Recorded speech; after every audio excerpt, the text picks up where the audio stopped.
Bruno Gollnisch est docteur en droit, lauréat de l'Université de Paris, diplômé de l'Institut d'études politiques de Paris, ainsi que des langues orientales en japonais, malais, indonésien. Le Parlement européen lui fournit un bon champ d'exercice pour s'entraîner dans d'autres langues, comme l'anglais, l'allemand, le portugais. Il est également officier supérieur honoraire dans la Marine nationale, où il a effectué de nombreuses missions. Jeune avocat, il s'oriente aussi vers l'enseignement universitaire du droit international, d'abord à Paris, puis à Metz. Ce polyglotte est cependant nommé en 1981 professeur de langue et civilisation japonaise à Lyon, par décret de François Mitterrand. Il devient peu après le plus jeune doyen de France à la faculté des langues, comptant pas moins de 23 langues et plus de 3000 étudiants. Année heureuse, puisque c'est aussi celle de son mariage avec son épouse Setsuko. Ils auront 3 enfants qui font leur joie et leur fierté. Il continuera d'enseigner à Lyon jusqu'en 2012. Opposé au gauchisme dès ses années d'étudiant à Nanterre en 1968, il accepte en 1983 de s'engager publiquement. Déclinant la proposition de Jean-Marie Le Pen d'une place éligible aux élections européennes de 1984, il prend la dernière place. Il sera ensuite élu député du Rhône à l'Assemblée nationale de 1986 à 1988. Monsieur le ministre, qui êtes à vous tout seul le gouvernement, comme la déesse Kuan Non résumait tous les avatars du Bouddha. Président de groupe au Conseil régional Rhône-Alpes, il fera la une en 1998 en faisant échec à la gauche socialo-communiste qui se croyait majoritaire. Secrétaire général puis vice-président du Front National, directeur de la mémorable campagne présidentielle de 2002, député européen de 1989 à ce jour sans interruption, toujours fidèle à ses engagements depuis 35 ans, Bruno Gollnisch a été qualifié par Le Figaro de redoutable juriste et orateur et par le journal Le Monde de dernier samouraï de la vie politique française.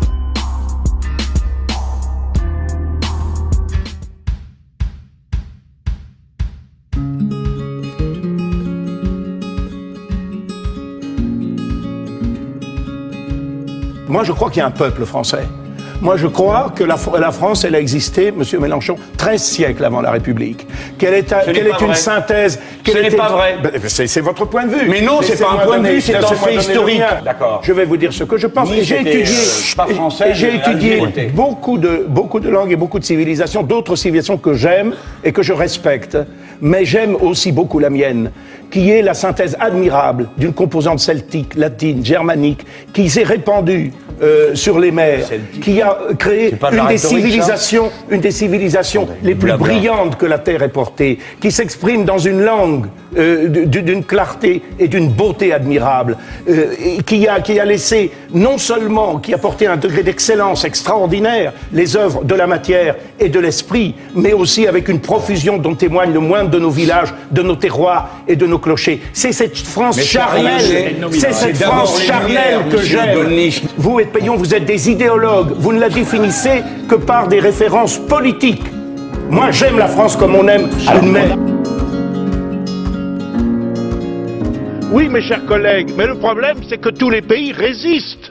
Si ça se passait sur le territoire américain, quand ça se passe sur le territoire russe, nous avons une réaction sérieuse des Russes et des Américains. Nous n'avons pas cette espèce de lâcheté visqueuse de la part des Européens que nous rencontrons aujourd'hui. Ce Parlement qui ne cesse de parler d'asile politique devrait évidemment en priorité l'accorder à Julian Assange et à Edward Snowden qui ont été dans cette affaire nos utiles informateurs. Véritablement, les gouvernements européens, par leur faiblesse, par leur lâcheté, et ce Parlement aussi, se sont déshonorés dans cette affaire. Je salue les nouveaux écologistes, les vrais écologistes, ceux qui ne sont pas marxistes, ceux qui ne sont pas productivistes à tout craint, ceux pour qui l'ouverture des frontières à tous les flux de marchandises, de personnes et de capitaux n'est pas la règle suprême. Nous félicitons les camarades marxistes de venir sur nos positions protectionnistes. Bravo camarades, encore un effort. Et le vieux monde est derrière vous.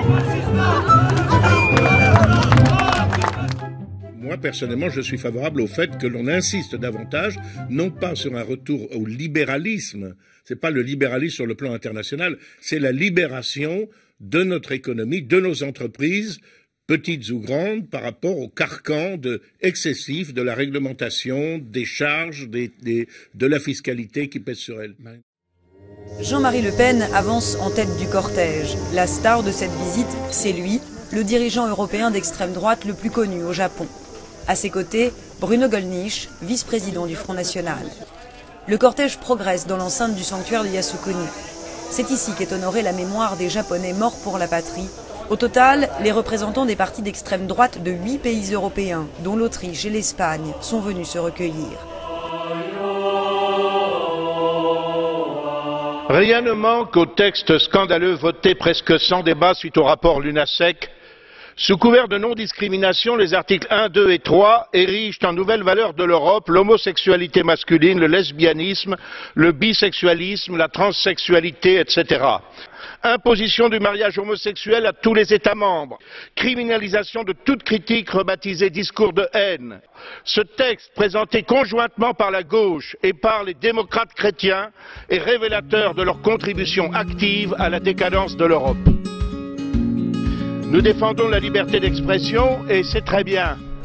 Pour avoir exprimé dans les couloirs de ce Parlement mon désaccord avec une peinture hideuse qui, en cette période de Noël, dégrade l'image du Christ et de sa mère, je suis poursuivi par le président du Parlement. Alors je tiens à dire que puisque le groupe majoritaire ici se réclame de la démocratie chrétienne, qu'au moins il exprime lui aussi ce qu'il pense de cette image dégradante. Monsieur Gollnisch. Monsieur Cohn-Bendit, alors pourtant que j'applaudissais la partie de son discours tendant à déclarer que le peuple suisse était libre et responsable, m'a traité de crétin. L'humble brahmine que je suis s'incline devant ce monument de l'intelligence foisonnante qu'est mon collègue Cohn-Bendit, dont j'observe les évolutions depuis que nous étions ensemble étudiants à la faculté de Nanterre. Je l'ai connu, j'ai plein d'admiration pour son intelligence et plein d'humilité pour mon crétinisme. Je l'ai connu anarchiste ou crypto-anarchiste, aujourd'hui partisan du nouvel ordre mondialiste. Je l'ai connu cassant les urnes aux quilles d'élections piège à con et aujourd'hui ardent démocrate.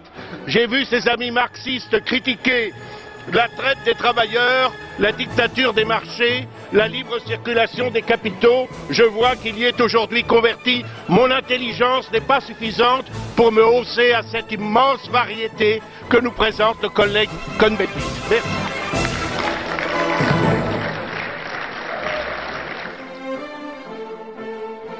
Vos confrères du petit journal de Canal+, sont des provocateurs.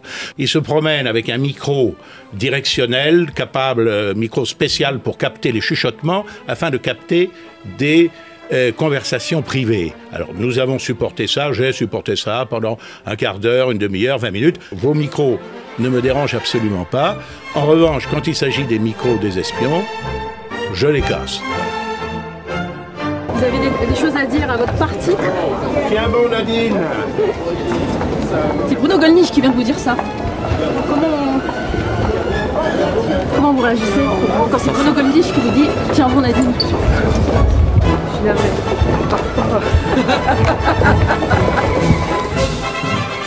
Il y a quelque chose d'effrayant dans le fait de voir des gens normalement intelligents et instruits dresser au moins partiellement le bilan de la catastrophe économique, sociale, institutionnelle, morale, politique actuelle et ne proposer qu'une seule chose, qu'un seul remède, c'est de continuer dans la même voie vers plus d'Europe. Mais mes chers collègues, vous avez eu plus d'Europe et c'est toujours pire. Alors, une fois pour toutes, demandez l'avis des peuples, posez votre sac sur le bord de la route, réfléchissez, demandez-vous si vous n'avez pas fait la mauvaise option, si vous ne suivez pas le mauvais chemin, celui qui vous conduit tout droit au précipice. Monsieur le Président, Mesdames, Messieurs de la majorité, ces combattants islamistes sont vos créatures. Ils sont les résultats de votre complaisance, de vos carences, de vos incohérences. D'abord, de votre complaisance face à la politique d'immigration massive. Deuxièmement, de votre carence terrifiante sur le plan spirituel, en dépit de la présence d'un immense groupe soi-disant démocrates chrétiens. Enfin, ils sont le résultat de votre incohérence politique et stratégique. Plusieurs États européens, dont le mien, ont provoqué, comme en Libye ou en Irak, encouragé, comme en Syrie, la lutte contre des régimes légaux, autoritaires certes, mais tolérants sur le plan religieux.